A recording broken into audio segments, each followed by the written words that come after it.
let me share with you my own personal top 15 success habits. Kasi napakasimple ng buhay.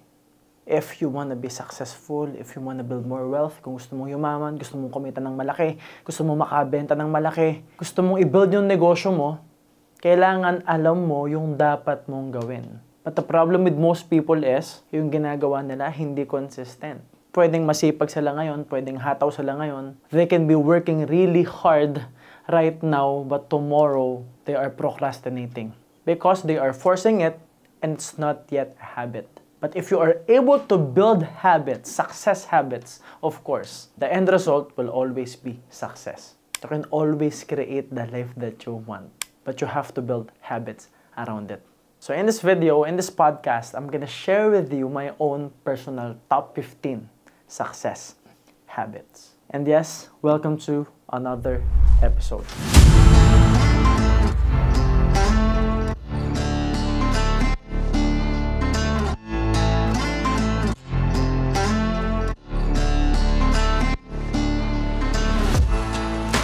Okay, so for habit number 1, wake up early.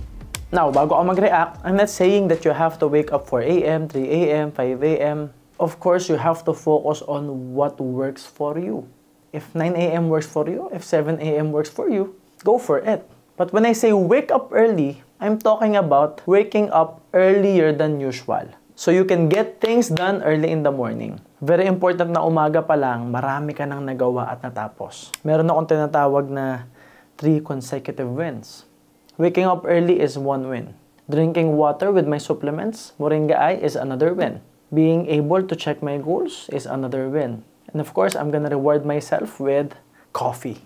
And I love coffee. And for me, coffee is also a form of meditation. Mamaya natin yung pag-uusapan. So while drinking coffee, again, I'm checking my goals. I'm reorganizing my day. Kasi bago pa lang ako matulog, naka-organize na yung maghapon ko. So alam ko na yung gagawin ko bukas. So while drinking my coffee, I'm reorganizing my day, especially if may bagong schedule, may nadagdag sa schedule, and what if I wanna achieve more and do more? So I'm adding stuff there. I'm gonna meditate pag sinisipag ako, and most of the time, another form of meditation for me is workout or exercise. Either I go to the gym or I do my boxing routine. I'll do my mobility exercise. I'm gonna take a cold shower, and 3 times a week, naga-ice bath pa tayo. After that, I'm gonna work on videos. I'm gonna work on brand deals. Do my follow-ups, do my coaching. Make sure that my coaching team and my leaders are aligned with our goals. Plenty of state management. Umaga pa lang, tapos ko na lahat ng personal na structure ko. Hapon pa lang, tapos na ako sa lahat ng trabaho ko. So anything I do in the evening is actually additional work for me to actually jumpstart and create momentum for the next week or maybe next month. So lahat ng ginagawa ko sa gabi, added productivity na. Kasi hapon pa lang, tapos na ako sa lahat ng trabaho ko. Maliban na lang kung meron ako nakaschedule na meetings ng gabi. Waking up early, especially earlier than your competition, earlier than usual, will give you your space to work on yourself. So hindi ko sinasabi kailangan 5 a.m. ka. For example, if you are usually waking up 10 a.m., maybe you can wake up 9:30 so that you can work on yourself. Meron kang additional na pwedeng gawin. Or maybe, i-adjust mo ng 9 hanggang maging 8, hanggang maging 7 a.m. So meron kang 3 oras to actually work on aligning yourself towards your goals and dreams. Work on your congruence. Work on your mind, heart, and body. Work on building your connection within you, your inner peace, so that mas marami kang matapos maghapon. Just make sure lang na hindi tayo masyadong pabebe. Kasi minsan, when you actually wake up early, nakakapanlambot, hindi ka pa sanay, mabigat talaga sa katawan. And you might think that it's not working for you. No, try it for like 30 days. And of course, if it's not working, you have to find what works for you.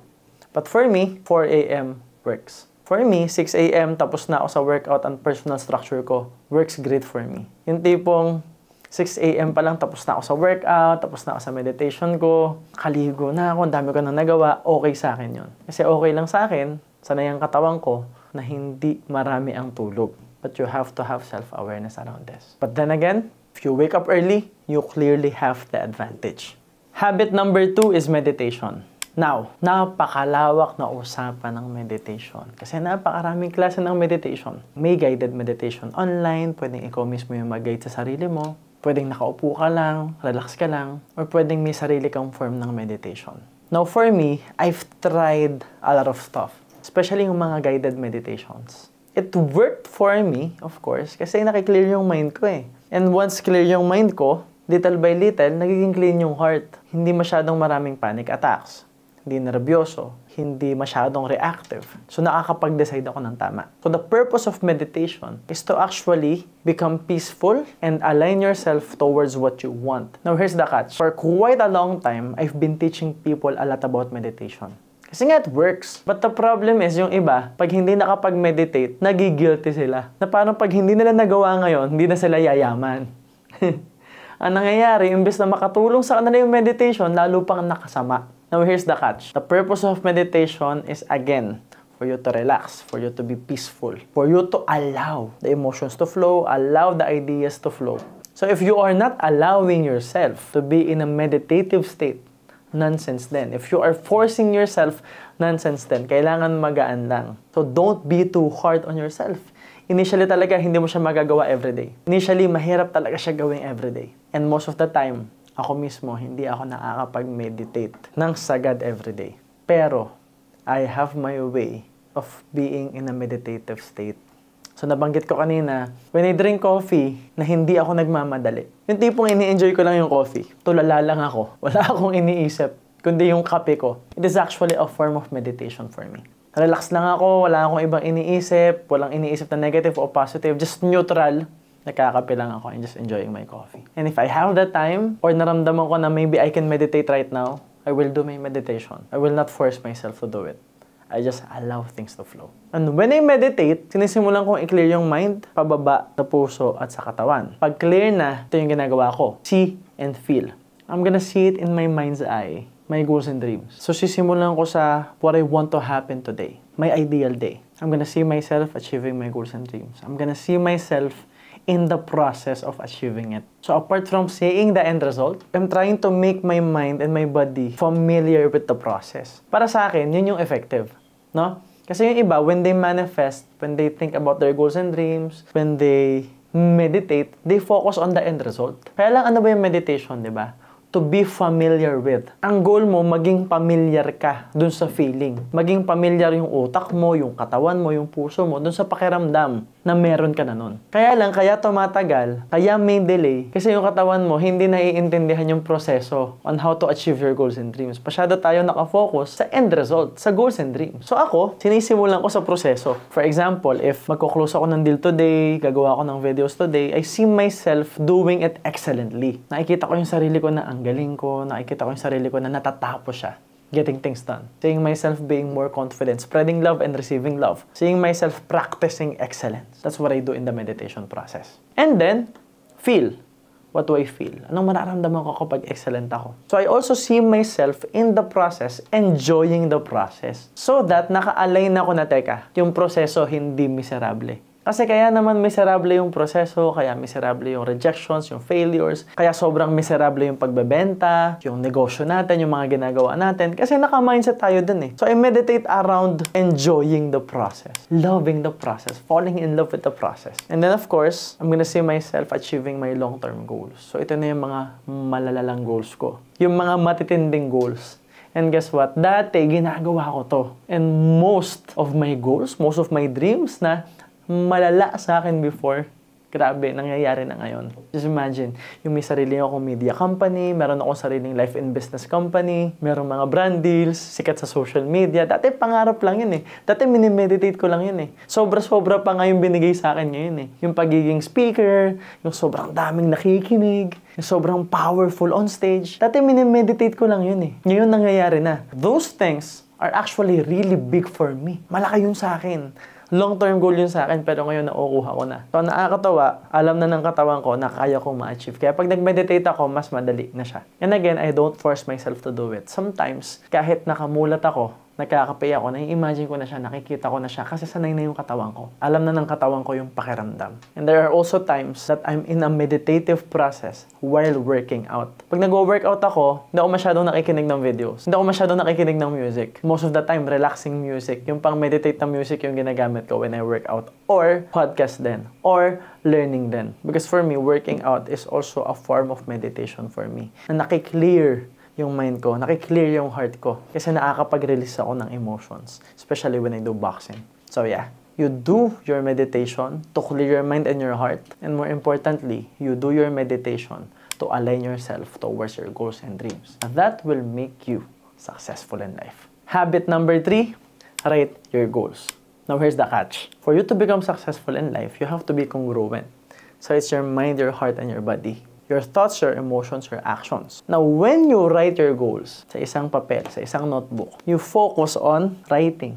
So, yung attention mo nandun sa pagsusulat. So, motor skills gumagalaw. Tapos may konting tunog yun. Tama? At ano yung lagi kong sinasabi from Tony Robbins? The questions you ask yourself will determine the course of your destiny. When you write your goals, di ba tatanungin mo yung sarili mo? What do I want? Ano ba gusto ko ma-achieve? Ano ba goal ko? What do I really want? And asking yourself that question is actually conducive to success. When you ask yourself, what do I want? Which is, hindi mo naman normally na tinatanong sa sarili mo, malaking tulong yon sa mindset mo. Imagine, isusulat mo pa siya. So while writing, nakafocus yung mind mo, nakafocus yung motor skills mo, nakafocus yung mata mo. All your attention and your energy is into writing your goal. Samahan mo pa yun ng maganda-gandang music, panalo. Your mind, your heart, and your body will remember the feeling while writing. At dadating sa point that what you wrote will be true to you. Iba pag nakasulat. Another thing is, iba yung sense of accomplishment pag meron kang paisa-isang goal na nakuha. Kaya nga pag ako nagsusulat ng goals, hindi lang malalaking goals yung nilalagay ko. Even small goals, even the little things, sinusulat ko lahat. So that when I'm able to achieve something, kahit maliit na bagay, chine-checkan ko. And that means you are collecting evidences that you can achieve the big things. You can achieve your dream. So make sure that when you write your goals, there are small goals and there are big goals. There are short-term goals and there are long-term goals. Walang masama kung sobrang dami mong isulat dyan. Hindi natin kailangan bilangin yung mga hindi na-checkan. Ang kailangan lang natin bilangin, ilan na yung na-checkan mo, ilan na yung nagawa mo, ilan na yung nakuha mo. Because those are evidences that you can. Another thing is, ang sarap ng meron tayong binabalik-balikan. Ang sarap sa feeling na yung dating nakasulat lang ngayon, nangyayari na. Ngayon, realidad na. And if you are already watching my videos, watching other videos from mentors, coaches, alam mo sa sarili mo, lahat sinasabi to, write your goals. Even Jim Rohn, even Tony Robbins, even Bob Proctor, even Napoleon Hill. Yung mga mentors from old school to the mentors today, yan yung laging sinasabi. Write your goals. Habit number 4, do any form of workout or exercise. Now, very important na kung nakiklear natin yung mind natin, yung heart natin, syempre, through meditation, nagiging familiar din yung katawan natin sa feeling. Kasi nga, nakapikit tayo eh. We are actually alone with our thoughts. Now, it's time to create. That's meditation. Workout or exercise naman is actually preparing your body to do more, to achieve more. Kasi ang mahirap sa iba, they feel like it's a huge task to work out or exercise. Mas nakakapagod, bawas energy. Pero when you work out or exercise, hindi nababawasan yung energy levels mo. Nadadagdagan pa nga. Kasi you will feel great after workout. Physically yun as in iba yung feeling. I'm not talking about sobrang heavy na workout. I'm not talking about parang kang sasali ng Olympics. I'm not talking about parang gusto mo ng gold medal. I'm talking about plain workout or exercise. Something sustainable for you. Something that will actually improve your health. Ako, personally, I train like an athlete kasi it gives me fulfillment. Kasi atleta ako before eh. So, normal sa akin yon. Pero kung hindi ka pa sanay mag-workout or exercise, you don't have to do that. You have to focus on what's sustainable for you. Ano yung kaya mong ulit-ulitin? Ano yung makakapagbigay sa'yo ng longevity? So, basically, your focus is health. Hindi nakakabawas ng energy ang pag-workout. Nakakadagdag pa nga siya. Kasi ang katawan mo, the more na hindi mo ginagamit, the more na humihina siya. Pero the more na ginagamit mo, the more na lumalaka siya. Another benefit is you will feel good about yourself. You will feel a sense of accomplishment. And of course, you will be healthier. You will feel a lot better. And more importantly, confidence. Pag naging habit mo yung workout or exercise, wala kang choice. Gaganda at gaganda yung katawan mo. And I'm not talking about six-pack abs. I'm not talking about sobrang sexy mo. I'm talking about kahit papano, may improvement ka sa katawan mo. Kasi iba yung impression sa taong kausap mo pag maayos yung katawan mo, pag physically fit ka. Kasi kahit anong brand ng suot mo, kahit gaano kamahal yung suot mo, pero kung pag nag-tuck in ka, parang naka-tuck out pa rin, you won't look like a leader. Diba? Mukha kang walang disiplina, mukha kang pabaya sa katawan mo. Mukha kang tamad. Subconsciously, the client, the prospect will see you as someone procrastinating. Kasi kita sa katawan mo. Pero kahit wala kang makikitang logo sa damit, simpleng t-shirt lang yung suot. Pero pag maayos ang katawan, physically fit. Kahit hindi abs I'm not talking about beach body. I'm talking about fit. Diba iba yung dating? Diba mukhang disiplinado? Diba mukhang masipag? May impression that this person is actually taking care of himself. That he or she is taking care of her body, of his body. And that's leadership. Kaya mong i-lead yung sarili mo towards health.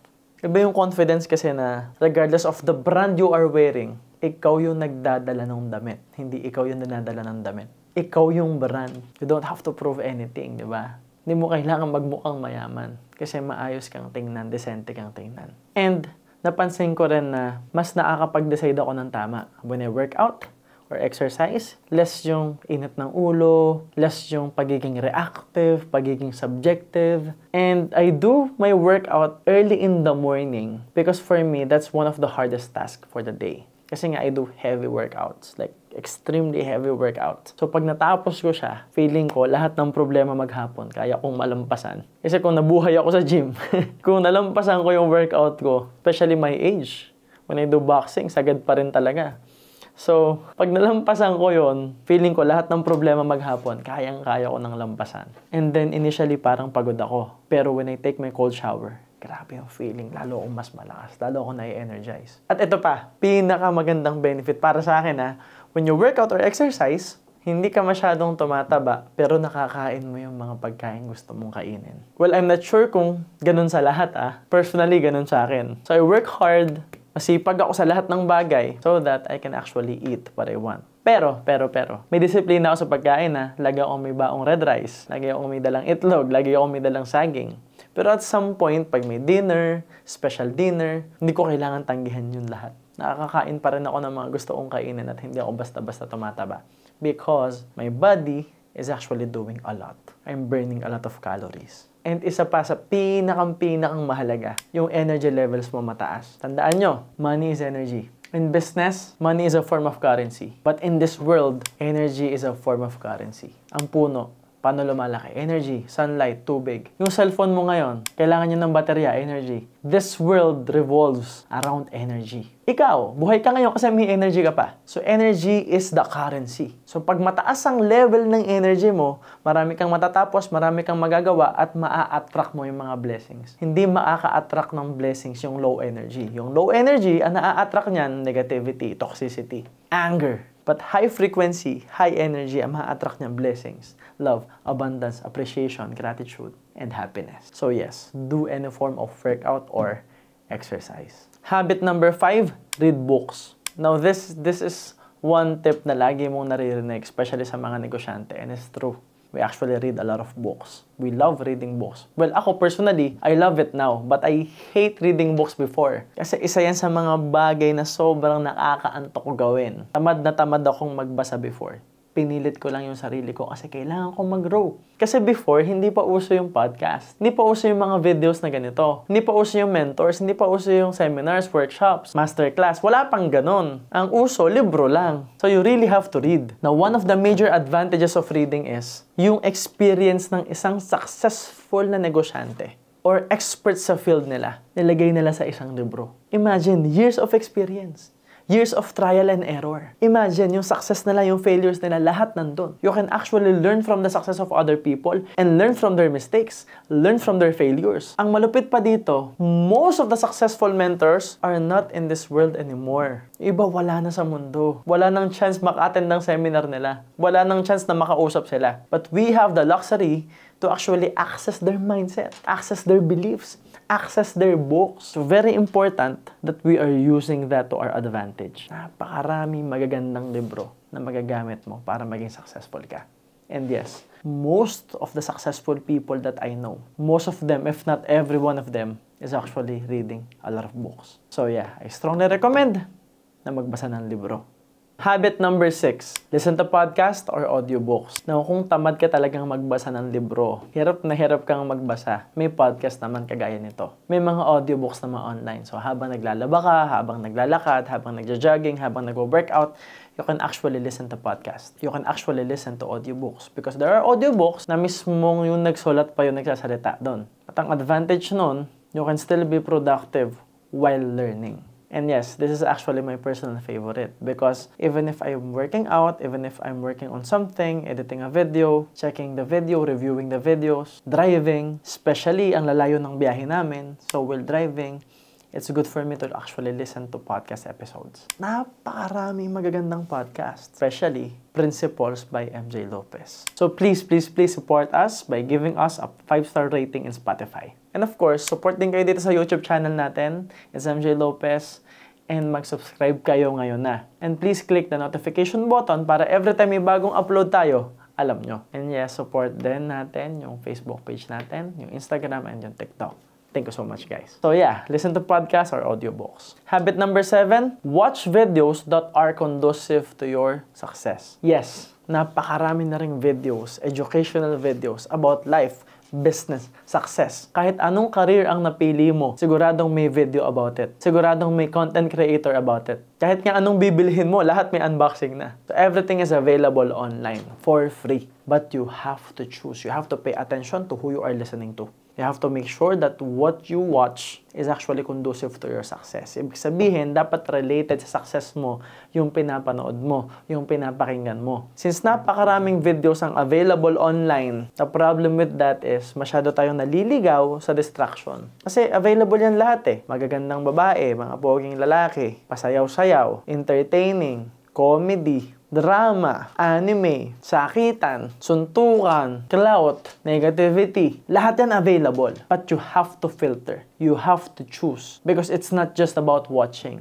It's about investing your time. Tandaan mo, when you watch, kahit libre yan, you are spending your time. You are investing your valuable time na hindi mo na maibabalik. So you have to make sure what you are watching is related to your success, is related to your goals, is actually related to your dreams. Kailangan sure ka na nakakatulong sa'yo at makakatulong sa'yo yung video. Kailangan sure ka na may benefit ka. So when you watch videos, you should focus on self-development, personal development, people development, leadership. Kung nasa sales ka, okay din yung mga sales. Or maybe you can watch videos around your goals, around your dreams, para maging familiar yung utak mo, yung mata mo, yung pala yung future ko. Walang masama doon. Pero dapat mas marami yung pinapanood mo na magde-develop sa'yo. At ang kagandahan dito, there are also mentors online. Kasi nga, wala na sila sa mundo. Like Jim Rohn. Pero may videos pa rin sila nagsisirculate online. Ganun tayo kaswerte. The videos are there forever. But you have to access it. You have to choose. Kailangan mong piliin na manood ng video na makakatulong sa'yo. Habit number 8, work on your business or career. Of course, you want to be successful. You should also be working on your goal. You should be working on your business or career. Kasi hindi pwede na self-development ka lang, basa ka lang ng basa ng libro, ang dami mong ginagather na knowledge, hindi mo naman ina-apply. So, kailangan mo ng vehicle para ma-i-apply mo yung mga nabasa mong books. Kailangan mo ng vehicle para ma-i-apply mo yung mga natutunan mo sa podcast, yung mga natutunan mo sa panonood ng videos, yung mga natutunan mo sa pag-attend ng seminars, masterclass. Now, speaking of masterclass, meron po tayong masterclass na upcoming. And for you to access that, you just have to click somewhere or visit the website mjlopez.ph/masterclass. Now, kailangan mo ng vehicle para after mong mag-gather ng knowledge, you will turn that knowledge into power by executing the lessons, by applying the lesson, by using the knowledge. Because again, knowledge is not power. Knowledge is potential power. Knowledge is usable power, but you have to use the knowledge. At para magamit mo yung knowledge, kailangan mo ng negosyo, kailangan mo ng vehicle, or kailangan mo ng career. Because career means something na gagawin mo long term. Something na gusto mong gawin o mahal mong gawin. O alam mong profitable for you. O alam mo na itong career na to ay magbibigay sa'yo ng freedom na gusto mo. So you can actually do what you love. There are several choices kasi. You find what you love, you find what you are passionate about, and you do your best to actually earn from your passion. You do your best to actually monetize your passion. Kaya lang most of the time, it doesn't work for most people kasi nga, yung passion nila, minsan hindi sila magaling doon. Minsan, it's not working for them and minsan, maliit ang kita doon sa passion nila. So, it's not sustainable. So, kailangan mo munang magsakripisyo sa isang career that can actually give you the money, the financial freedom, and maybe later on, you will fall in love with that career. Maybe later on, maintindihan mo yung purpose mo doon. And just in case, hindi mo pa rin mahanap yung purpose mo doon sa career na napili mo. Just in case you cannot reframe it. Because I think this topic around passion deserves another episode, right? Comment nga kayo if you want an episode around passion, around doing what you love to do. Comment kayo so that we can do a video about it. Now, pag kumikita ka na, and just in case nga, hindi mo mahanap yung passion mo, hindi ka pa ma-in love doon sa ginagawa mo, pag meron ka ng financial freedom, you can still do what you love to do. So even if you are not earning from what you love to do, even if you are not earning from your passion, it's okay.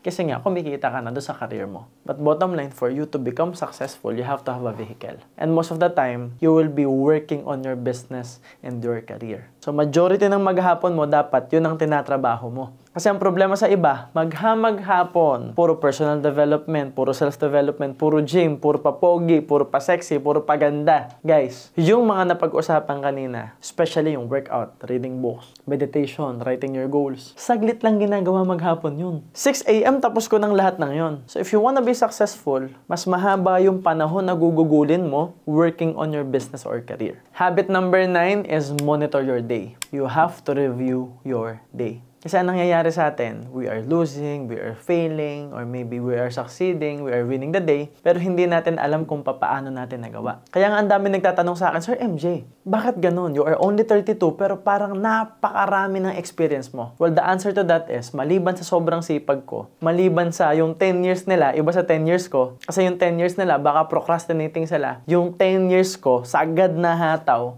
2 hours, 4 hours lang yung tulog everyday. Mino-monitor ko pa yung maghapon ko. I am always present in the moment. I am always reviewing my day. Kasi sayang eh. Every single day is a lesson. And you have to be a student of life. And being a student of life means that every minute, every hour, every single day, you will learn from your mistakes. You will make sure that you are learning from all your mistakes para bukas hindi mo na dala-dala yung pagkakamali mo kahapon. Kasi ang mahirap sa iba, 3 taon na, paulit-ulit pa rin yung pagkakamali kasi hindi nila nare-review yung maghapon nila. You have to study your day. And maybe this is one of the most crucial part of your day. Asking yourself, what happened? Did I win today? Am I productive today? Or am I still too emotional? I am too subjective. I am too reactive. Maybe today I'm unhappy. So you have to monitor your day. And if you are winning the day, if you are achieving something, it means that it's working. You also have to take note of what's working. Ano yung gumagana? Anong ginawa mo? Ano yung tools na ginawa mo? Ano yung tools na ginamit mo? Kaya nga ako may naituturo sa inyo eh. Kasi those things that are effective for me, tinuturo ko sa ibang tao. Pag effective din sa kanila, ginagawa ko siyang tool, ginagawa ko siyang module, na ito yung mga bagay na effective. And then may mga bagay na effective before, pero hindi na effective ngayon. Pero may mga bagay na sobrang effective before, at ngayon, lalong mas effective. And that's the importance of monitoring your day. Para mahanap mo bits and pieces, ano yung mali sa structure mo, ano yung mali sa habits mo, ano yung kulang, ano yung nakakatulong sa'yo, ano yung patterns mo. Kasi hindi pwede na araw-araw natatalo ka. At kung talo ka man araw-araw, might as well learn from it. Masakit matalo, masakit mag-fail, mabigat magkamali, mabigat mag-fail. So since nabigatan ka na rin naman, nagastusan ka na rin naman, might as well learn from it. And when you are able to actually manifest and create what you want, create a winning day, make sure to also take note of it. Review your day, guys.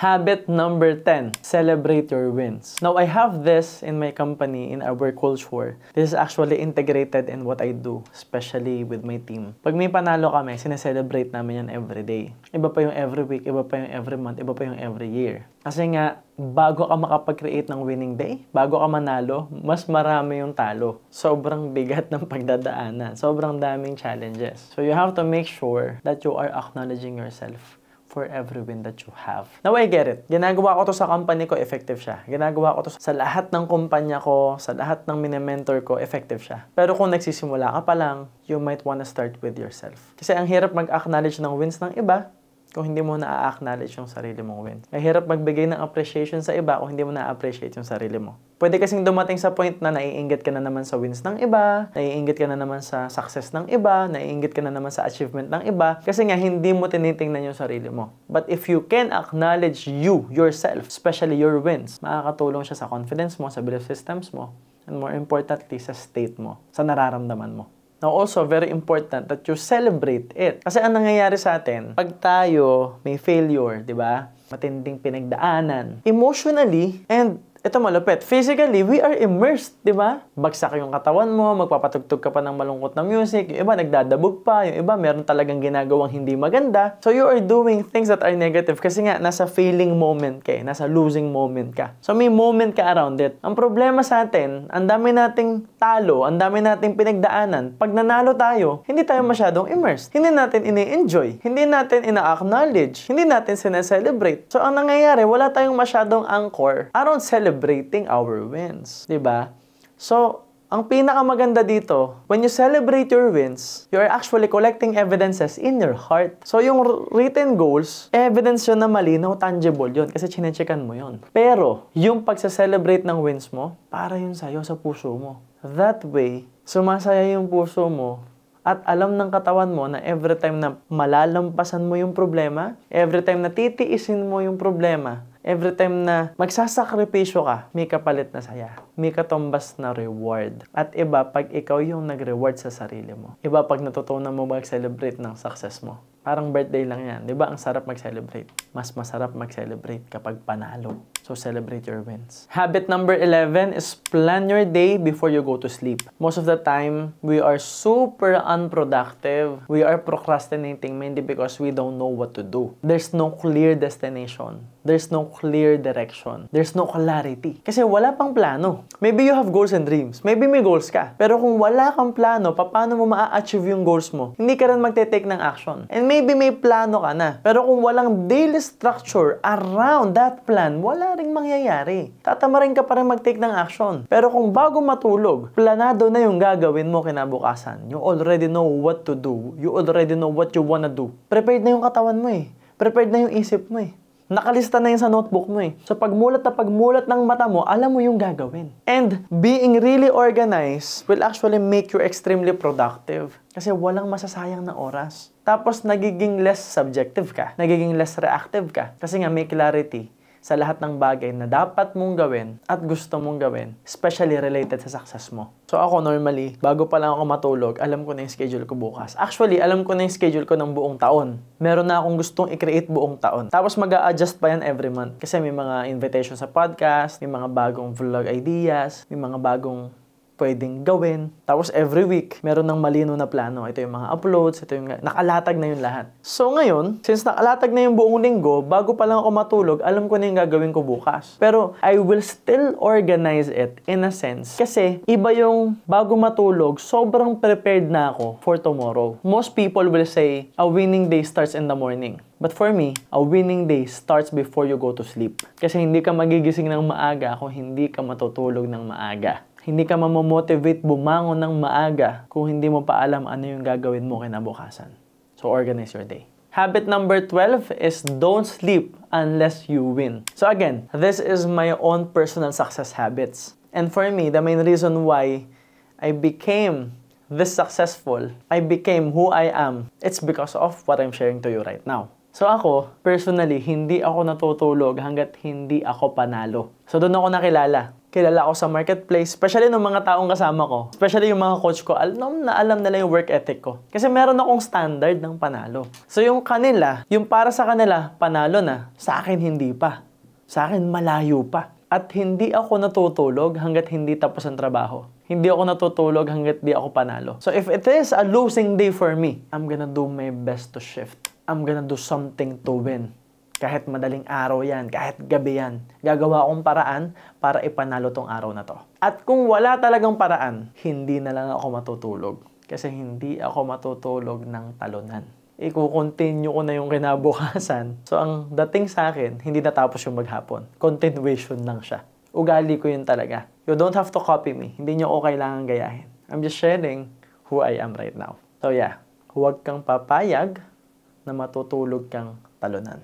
Habit number 13 is get things done. Pag may nasimulan ka, tapusin mo. Most people will start something and then iiwan lang nila. Most people, magbubukas ng libro, isang chapter pa lang, hindi natatapusin. Most people, may sisimulang task, hindi natatapusin. Most people, may maiisip na gawin. Yung iba nga, hindi na ginagawa eh. Pero yung iba, ginawa naman, una lang. Ang tawag doon, intro boys. Magaling ka lang sa una, magaling ka lang sa intro. Pag may sinimulan ka, tapusin mo. Kasi in everything that we do, very important that you get things done. Especially if you wanna be successful. Because success will be a series of solving problems, overcoming challenges, overcoming struggles, building self-awareness, knowing what you want, understanding yourself, giving yourself what you want, celebrating your wins, acknowledging yourself, being able to finish things, being able to go from point A to point B, and then point C, and then point D, being able to move somewhere, being able to move forward. And lahat ng nabanggit ko,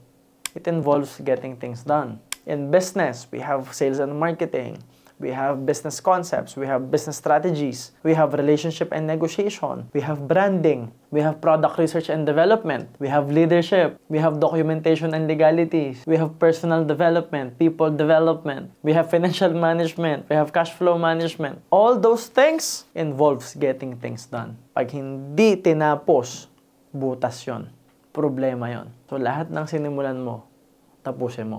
Habit number 14 is pay attention to the little things. Because how you do the small things is how you do the big things in your life. The main source of our insecurity, doubts, fears is having things na we know we should do, we know that we must do, we know that we can do, but we didn't do it. Ang main source ng insecurity natin, especially anxiety and depression, is feeling that everything is out of control. Hindi na tayo independent, diba? Hindi na natin makontrol yung mga bagay-bagay. At nanggagaling yan sa may mga bagay na alam mong dapat mong gawin. Alam mo namang pwede mong gawin. Alam mo rin na kaya mong gawin, pero hindi mo ginawa. And most of the time, nanggagaling yan sa mga maliliit na bagay. Sabi nga ni Jordan Peterson, diba? Set your house in perfect order before you try to criticize the world. Bago mo i-try ayusin yung buhay ng iba, ayusin mo muna yung buhay mo. Bago mo pakialaman yung bahay ng iba, yung kwarto ng iba, ayusin mo muna yung bahay mo, yung kwarto mo. And the little things in your life represents the big things. Like, one major example for me is, bumibili ako lagi ng Lego because I love collecting Lego and yun yung bonding namin na Scarlett. So that's big, di ba? Gastos ako ng gastos. Ano yung small things? Maglalaro kami. Isang beses, sanay naman kami na after namin maglaro kami yung mag-aayos, ilalagay namin sa box. Ang ginawa namin, nag-shift kami sa paglalaro ng ibang game naman. Nag-switch naman kami, Nintendo Switch. Laro kami ng Super Mario. So what happened was, may mga nakakalat na Lego. Bigla kami naghabulan ngayon. Sa kakatakbo namin, nakatapa ako ng Legong matulis. Napakasakit. So kahit ang dami mong pera, kahit may ilang kumpanya ka, pag may nakakalat na Lego at natapakan mo, masasaktan ka. It can be really small, pero naka-apekto yun sa akin. Kasi lagi ako nakasapato sa office, lagi ako nakasuit. Apektuhan yung pag-gym ko, workout ko, araw ko, dahil sa maliit na bagay. Dahil sa isang part ng Lego na naligaw. And that's actually a reflection sa buhay natin. Kasi maraming bagay sa buhay natin na hindi natin pinapansin. Yun pala yung problema natin. Ang daming maliliit na bagay sa buhay natin na hindi natin binibigyan ng attention, pero yun pala yung solusyon. And the confidence, the worthiness, building self-belief, building a better self-image, will start with the small things and the little things. So you might want to focus on the little things in your life. And habit number 15 is self-love. And yes, you have to spend time, money, energy on yourself. Now, alam ko magkakaiba tayo dito. May mga taong magastos sa mga bagay. Ako yun. Mahilig akong bumili, mahilig ako sa Lego, mahilig ako sa relo, mahilig ako sa suit, mahilig ako sa sapatos. For me, that's my self-love. Pero may mga tao na ayaw nilang gumastos pagdating sa bagay. Pero mahilig silang mag-travel, di ba? May mga taong ganyan. Grabe, yung damit niya lumang-luma na. Pero pupunta yan ng Paris. Pupunta yan ng Boracay, pumupunta yan sa Europe. Meron din namang mga tao na ang gusto experience. Gusto nila yung massage, yung spa, yung facial treatments. Ako, ayoko yung hate na hate ko yun. Obvious naman, di ba? So, there are several forms of self-love. You have to be self-aware. What works for you?